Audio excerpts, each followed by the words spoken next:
KIIFB FEMA ലംഘനത്തിൽ മുഖ്യമന്ത്രിക്കും ധനമന്ത്രിക്കും നേരിട്ട് പങ്കെന്ന് ED. ഇരുവർക്കും ഉത്തരവാദിത്തത്തിൽ നിന്നും ഒഴിഞ്ഞുമാറാനാകില്ല. കിഫ്ബി ചെയർമാൻ എന്ന നിലയിൽ മുഖ്യമന്ത്രി പിണറായി വിജയനാണ് മസാല ബോണ്ടിറക്കാൻ നേതൃത്വം നൽകിയത്. ഇ.ഡി. ഫയൽ ചെയ്ത കംപ്ലയിന്റിലാണ് കിഫ്ബി ചെയർമാനായ മുഖ്യമന്ത്രിയുടെയും വൈസ് ചെയർമാനായ മുൻ ധനമന്ത്രി തോമസ് ഐസക്കിന്റെയും പങ്കാളിത്തം വ്യക്തമാക്കുന്നത്.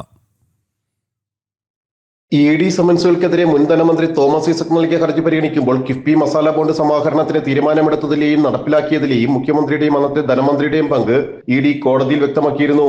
കിഫ്ബി ചെയർമാൻ മുഖ്യമന്ത്രിയും വൈസ് ചെയർമാൻ ധനമന്ത്രിയുമാണ്. ഇത് ഉൾക്കൊള്ളിച്ചുള്ള വിശദമായ റിപ്പോർട്ടാണ് ഇ.ഡി. അഡ്ജുഡിക്കേറ്റിംഗ് അതോറിറ്റിക്കും നൽകിയിട്ടുള്ളത്.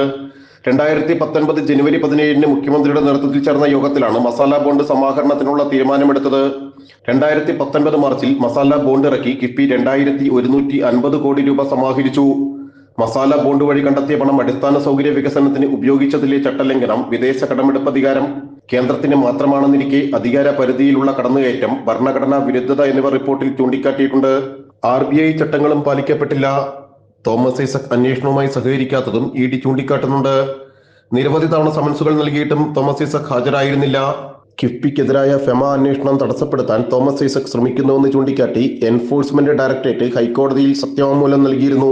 തുടർന്ന് തോമസ് ഐസക്കിന്റെ ചോദ്യം ചെയ്യൽ പൂർത്തിയാക്കാതെ തന്നെ അന്വേഷണം നടത്തി റിപ്പോർട്ട് നൽകാൻ ഇ.ഡിക്ക് ഹൈക്കോടതി അനുമതി നൽകി. കിഫ്ബി പ്രവർത്തനങ്ങൾ നിയമാനുസൃതമല്ലെന്നും ക്രമക്കേടുകൾ ഉണ്ടെന്നുമുള്ള CAG റിപ്പോർട്ടിനെ തുടർന്നാണ് ഇ.ഡി. അന്വേഷണം നടന്നത്. ജനം, കൊച്ചി.